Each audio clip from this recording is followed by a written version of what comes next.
Қалдарыңыз қалай, денсаулықтарыңыз қалай, сіздермен байланыста Ұлпатай көптен бері YouTube каналға өзімнің осындай видеоларымды сөйлеп салғым келіп жүрген. Алайда білмеймін, бір кезде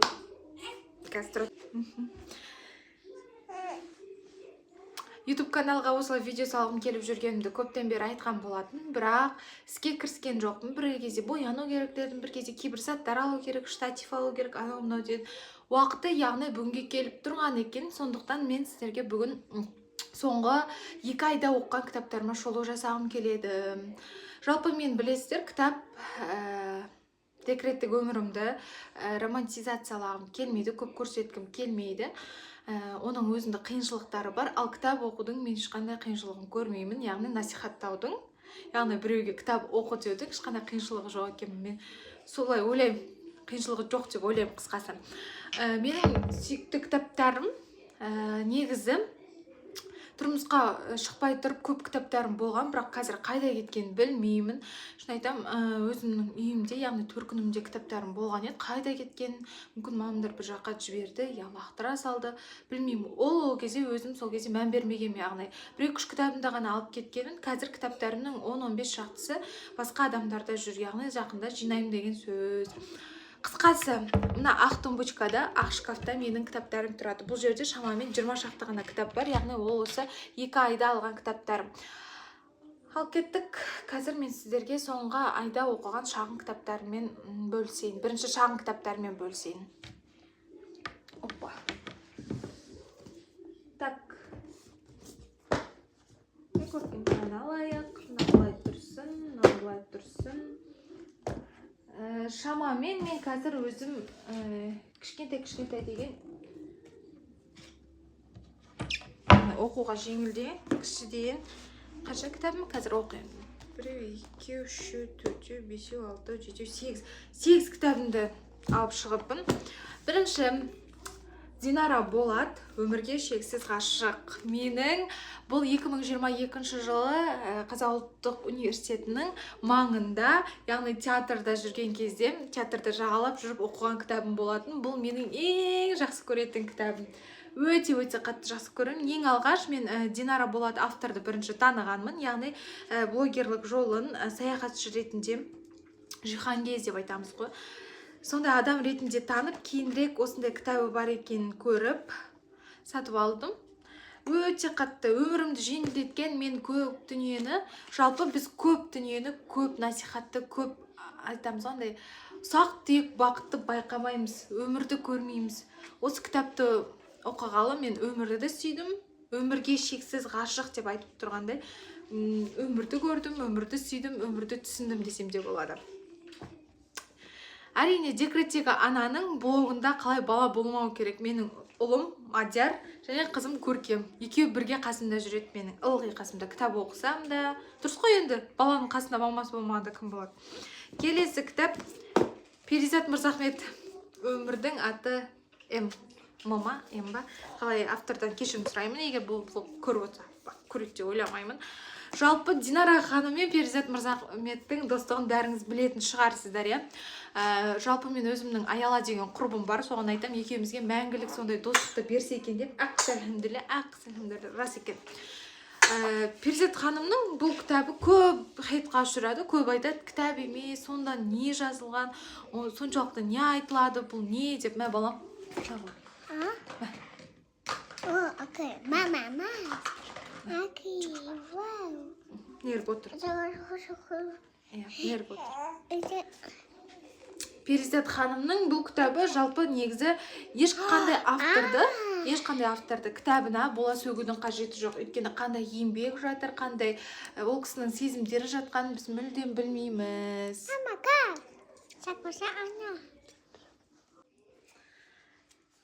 Айтқанымдай, қандай автордың болсын, кітабын ешқашанда сөгуге болмайды. Қандай еңбек жатыр, қандай сезімдер жатыр. Ақиқатында біз ештеңені білмейміз. Өмірдің аты М жалпы көп хейтқа ұшыраған кітап деп айттым ғой. Білмеймін, әркімнің талғамы әртүрлі. Кітап ретінде, тұлға ретінде, автор ретінде бұл кісіні құрметтеймін. Өте қатты құрметтеймін. Және бұл кітаптың бір белгілі бір жанры бар деп түсінемін. Келесі кітап бізде Балам, отыр шынеті. Окей. Отыр, окей. Келесі, осы соңғы айда білесіздер, мен Дулат. Мадияр, не қоттырш, балам? Өтініш. Не қоттырмыз, не қоттырмыз.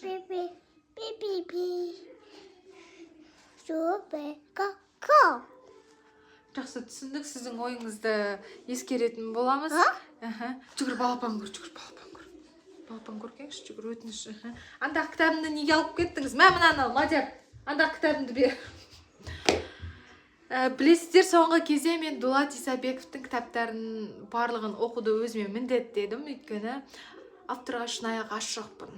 Автордың жазу стиліне, оқырманға беретін бір ерекше ойына, сауалына ерекше басымды иемін. Жалпы мына өмірдің шындығын, өмірдің нағыз өмірді сипаттайтын, жазатын, кіршіксіз, ешқандай бір тұспалдаусыз жеткізетін автор ретінде мен Дулат Исабековты мойындаймын. Өте қатты жақсы көремін, шығармаларын өте қатты. Барлығыңыз білетін Дулат Исабековтың Қарғын кітабы. Қарғын кітабын мен 22 жасымда оқыдым. Мен 4 жыл филология мамандығында оқысам да, әдебиетші болсам да, бұл кітапты оқымағанмын. Тағы да айтамын, әр кітаптың өзінің оқылатын уақыты болады. Ешкімді, сен ойымда кітапты әлі оқымағансың ба? Абай жолын әлі оқымағансың ба? Сені қалай филолог деуге болады деп жазғыруға болмайды. Оқыған кітаптың санынан, сапасына, я болмаса тағы да бір белгілі кітаптарға байланысты адамның мамандығына деген маман ретінде ол кісінің болмысына сын келтіруге болмайды деп ойлаймын өзім. Қарғын көбі жек көретін, ұнатпайтын, жасынды ред флаг деп қабылдап жатқан қазіргі таңда кітап. Жасын сіздердің ойларыңызды шада ред флаг шығар, былай қараңызшы. Осыны шама кітап оқырманға осындай әсер қалдыратын мүмкіндік қандай кітапта бар? Жалпы Қарғында, яғни бұл авторлық шеберлігі. Әдемі келтірген ғой, әдемі, тіпті сіздер өздеріңіз байқамағансыздар, қанша кітапты оқып бітірсеңіздер де әлі күнге шейін сіздер Жасын мен Бағиланың өміріне бір түрлі көзқараспен қарайсыздар. Ол шындық. Сондықтан ол автордың шеберлігі деп санаймыз, ешқандай да жаман хейтқа ұшыратпаймыз. Дулат Исабеков әрқашанда ең көрнекілі жоғары, ең керемет жазатын жазушылардың бірі. Жалпы Бағиланы мен де ұнатпаймын, Жасынды мен де ұнатпаймын. Жасын қазіргі таңда мүмкін алдында бір 30-тан жазба оқып қалдым.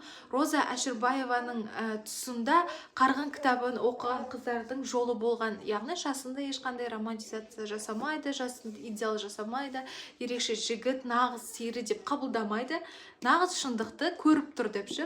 Шынында да солай, рас. Біздің қазір кімнің қандай жігіт, қандай тұлға екенін қазіргі замандағы коучтардың арқасында, коуч деп айтуға кетті, мен өзім Роза ханымды коуч деп қабылдамаймын. Жақсы бір жақсы тақырыптан ауытқымайық, ол туралы кейін талқылаймыз. Бағила да ұнамайды, қысқасы маған Жасында ұнамайды. Жасынды бұл жерде мен өзімді Жасынның 2 баласы бар әйелі ретінде қабылдап тұрмын. Яғни менде анам, менде 2 балам бар. Бағиланы шынында ұнатқан жоқпын. Жігіт құрып қалса да женатты жігіттермен, үйлі баранды жігіттермен мүлдем сөйлеспеу керек. Қанша жерін ақын болсын, қанша жерін ол сен идеалың болсын, қанша жерін сен ол алтынмен апталып, күміспен қапталып, сенің барлық ішкі жан дүниең түсініп тұрса да, үйлі баранды жігіттерге жоламаңдар қыздар. Бұл сол. Жалпы кітаптар күшті, менің ең сүйікті кітаптарымның бірі. Келесі бізде Дулат Исабековтың Дермене кітабы. Яғни Дермене кітабының ішінде Дермене мен Бекет бар.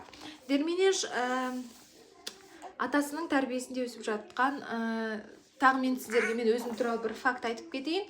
Мен кітаптардың сюжетін, яғни оқиғаларын жаттағанмен, бірақ автор кейіпкерлердің есімін ұмытып қалам. Келесі Дермене бұл жерде үлкен қариямен немересі туралы, сол кездегі бір өмірдің шындығы туралы жазылады. Алайда Дермене жеңіл кітап, жеңіл, өте жеңіл Дермененің оқиғасы. Ал бекет, осыдан кейін дермедеден кейін бекет оқиғасы бар, әңгімесі. Бекетті оқыған кезде жыладым мен, қатты жыладым, өйткені адамға бауырмалдықты бір берген ғой. Адам мен малдың айырмашылығы ол санасында, мейірімде. Мына адамдарда бар ғой мейірім ерекше, бірақ кейбір кезде қазіргі таңда осы жан жануардан көретін мейірімді адамдардан таппай қалатынымыз өкінішті. Қысқасы бекет. Бірақ неге бұл жерде мен айтамын да, бекеттер ше, ағасының аты бекет пе? Құрысына ұмытып қалдым ғой. Иә, ағасының аты бекет.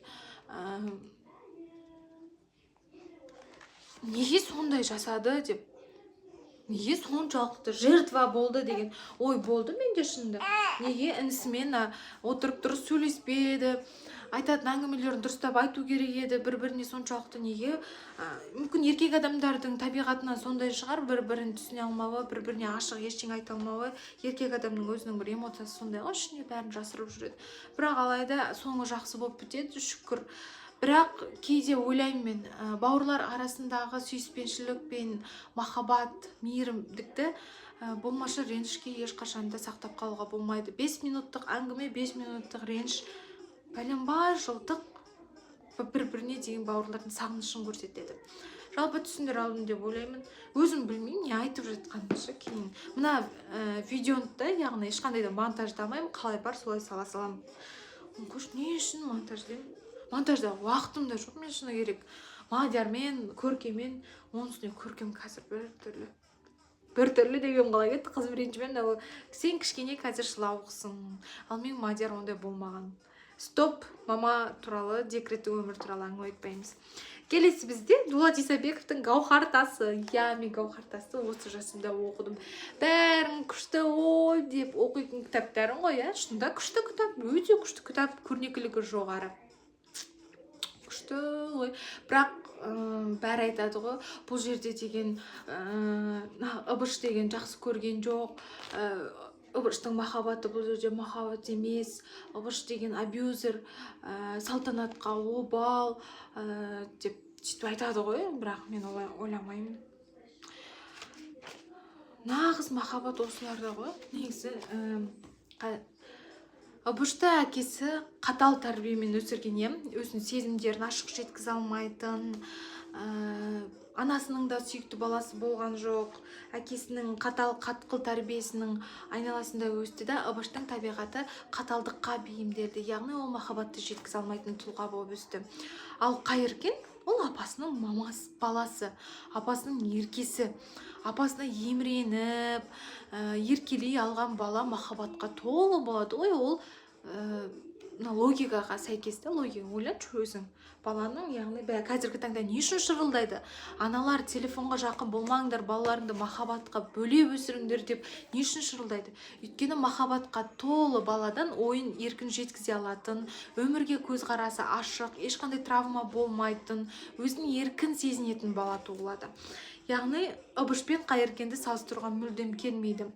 Ыбыштың көзқарасында, яғни ол қаталдықпен сүйе алған адам, яғни оның махаббаты қаталдықпен бейнеленген. Ал оны Салтанат түсінді деп ойлаймын. Салтанат, яғни оны түсінді, Ыбыштың махаббатын сезінді. Әйтпесе ақымақ қыз өзін сонда қинап жүре ме? Айтатын еді ғой, мен қиналып жүрмін, Ыбыш мені түсінбейді. Ыбыш жоқ, ол Ыбыштың махаббатын ерекше түсінді. Сонда өліп, соңғы толғатып жатып, қиналып өліп бара жатқан кезінде Ыбышты ойлап, Ыбышқа аманат тастап кетті. Бұлайша ойлаңдаршы. Адам өлейін деп жатқан кезде өзін жек көретін адам ойлай ма? Ойламайды ғой. Жақсы көретін адам бірінші еске алады. Ол Қайыркенге дүние тастаған жоқ, Ыбышқа тастады. Яғни ерекше, бұл жерде анық ашықталмай қалған бір махаббаты жұмбақ болып қалған кейіпкер Ыбыш. Ал оны Салтанат білді. Яғни әдемі махаббаттың оқиғасы деп айта аламыз. Әдемі ғой кітап, кішкентай ғана болса да, өте керемет жазылған кітап. Айтпақшы, бағана білесіздер ма, мен Дулат Исабековтың қазіргі әлеуметтік желілерде, яғни Инстаграм, ТикТок, тағы басқа желілерден бір Дулат Исабеков жазған деп бір әдемі сөздерін оқып қалам ғой. Сол кезде қандай күшті деп бір сөздерін жазып алған бар. Сол сөздері көбінесе Қарғын кітабында бар екен. Яғни ана айтады ғой, есің болса махаббат деген феодал құл болма деп айтады ғой. Сол айтады ғой. Махаббаттың құл болма, есің бар болса деп айтады ғой қысқасы. Сол осы қарғында айтылған екен. Содан кейін ана айтады ғой, кімге? Мәликенің алдындағы әйел, яғни сәргелдің несі, бірінші әйел айтады ғой, қызғансаң көрге кел, балаларым төркінге апарып таста, мен осындамын деп. Сол кітап, сол сөз осы қарғында екен ғой. Мен не екен білмеймін, оны Гауһар таста деп ойлағанмын. Иә, бұл надандық, түсінемін. Иә, филолог болып тұрып соны оқымаған, басын қағын. Келесі тыныштық күзетшісі. Тыныштық күзетшісін оқыған кезде неге екенін білмеймін. Білмеймін, қазіргі тұспалдауым дұрыс па, дұрыс емес па. Тыныштық күзетшісінің кейіпкерін неге екенін білмеймін. Мен қазіргі таңдағы аутизммен, ДЦП-мен ауыратын балаларды болмысымен ұқсаттым. Соғыс кезіндегі, жалпы біз білеміз ғой, соғыстың қаһармандары деп Бауыржан Момышұлы, тағы басқа Әлия Молдағұлова секілді, Мәншүк Мәметова, енем атын айтып қойғансың ғой. Сынды айтамыз ғой, батырларымызды айтамыз. Ал шындығында былай қарасақ, ауылда сол соғысқа тамақ тасыған, соғысқа киім тасыған, оқ қару тасыған, қаншама дүниелермен көмектескен ауылдың тұрмыс тіршілігінде қалып қойған батырларымыз қаншама. Соны біз білмейміз ғой. Мен соны осы 22 жасымда ұғындым да. Рас, мен кезімде соғыстың батырлары деген кезде сол кісілерді есімізге алатынбыз, сол кісілерді ғана ойлайтынбыз. Ал шындығында ауылда тек қана әйелдер қалып, еркектерді өсіріп, бала шаған тамағын тапқан, сол ауылдың тұрмыс тіршілігінде соғысқа керек жарақты жіберген осы әйелдер ғой. Әйелдер батырлар, одан бөлек еркектер де болған. Соларды неге біз білмейміз? Яғни ауыл шаруашылығында, ауылдың көлеңкесінде қалып кеткен батырлар қаншама, солар туралы әңгіме айтылған. Өте күшті кітап. Жалпы заман шындығы. Дулат Исабеков өмірдің шындығын жазудағы ең шебер жазушы деп айта аламын мен. Келесі бізде Андре Моруама, қазір автордың атын қайта оқысам кешірім сұраймын, өйткені автор туралы ештеңе іздемедім. Тағы мен туралы қызықты факт, егер мен кітап оқысам, авторлар туралы мүлдем мағлұмат іздемеймін. Яғни мүмкін оқысын мен бұрын ол кісі туралы мүмкін мен бір жаман мағлұмат естіп қалдым, мүмкін, я болмаса ол кісіні өмірде көріп, ол кісінің болмысын ұнатпай қалуым мүмкін. Сол сияқты ол кісінің болмысын ұнатпасам, мен кітабына деген құрмет көрсете алмаймын. Бұл мендегі ең үлкен қателік. Я, мен сондай адамым. Жалпы жас жігітке өмір туралы ашық хат деп айтылған. Бұл жерде ақыл кеңестер ең күштісі айтайын. Бұл жерде ең күшті не туралы жазылған? Әйелдер туралы жазылған ғой. Қазір оқып берейінші осыны. Әйелдер туралы оқып берейін қазір. Әйелмен де, әйелсіз де өмір сүру қиынау дейді тұрасыз ғой. Әйелсіз өмір сүру, анам, осындай кезде біреуді қарғағың келсе, әйелсіз өмір сүр деп қарға деп бір өлеңнің жолдары бар еді ғой, сол сияқты шынымен де. Қайда кетіп қойып бір.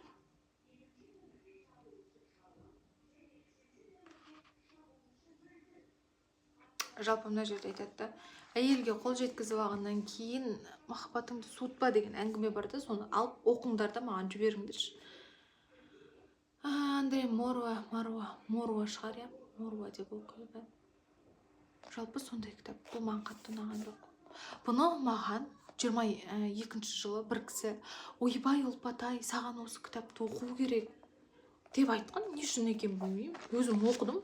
Маған не үшін айтқан, маған қатысты дүниені дым көрген жоқпын. Егер қазір көріп отырсаңыз, сол кісі бар болсаңыз, айтыңызшы, не үшін оқы дедіңіз маған? Сол кісі ер азамат болған. Әйеліміз. Одан кейін ата-ана білмейтін қателіктер. Қателеспесем, авторы түрік әйелі. Я болмаса еркек, қысқасы түрік жазушысы ғой. Психологиялық жағында жазылған, оны Мадир алып кетіп қалды ана кітапты. Психологиялық бағытта жазылған ол кітап. Одан кейін өте күшті мағлұматтар бар. Оқыңыздар ол кітапты. Мен ата-ана білмейтін қателіктер деген кітапқа байланысты пост салған болатын. Мынандай өзіме түртіп алған жерлерін жазған болатын. Жалпы бүгін менімен болғандарыңызға рахмет. Жалпы жарты кітабымды айтып тастадым. Білмеймін, әзірге осы формат дұрыс шығар. Кейін көсіліп әңгіме айта алатын шығармын деп ойлаймын. Әзірге баршаңызға көп рахмет. Менімен болғандарыңызға каналға жазылып қойыңыздар, достарыңызға жіберіңіздер де қойыншы мен де. Осы блогты дейін ма? Не дейді өзі, құдай-ай? Айтылған әңгімемнің екі сөздің басын қосып әңгіме айта алмаймын ғой. Сонша кітап оқығанымға дейін. Бірақ мен негізі адамдармен ортаға кіріп қатты айтатын болсам, күшті сөйлеймін. Бірақ егер отырып айтпай қалатын болсам, мүлдем айта алмай қаламын. Қысқасы, менімен болғандарыңызға көп рахмет. Осыны соңына дейін көрсеңіздер, комментарий жазып кетіңіздер. Ал егер ұнаса, ұнады деп айтыңыздар, ұнамаса, ұнамады деп айтыңыздар. Қателіктер болатын жерді тағы да айтыңыздар. Бірақ маған тағы жанындай деген түсінбеймін. Маған осындай жеңіл әңгімемен түсіндірілген видеолар ұнайды. Бай-бай.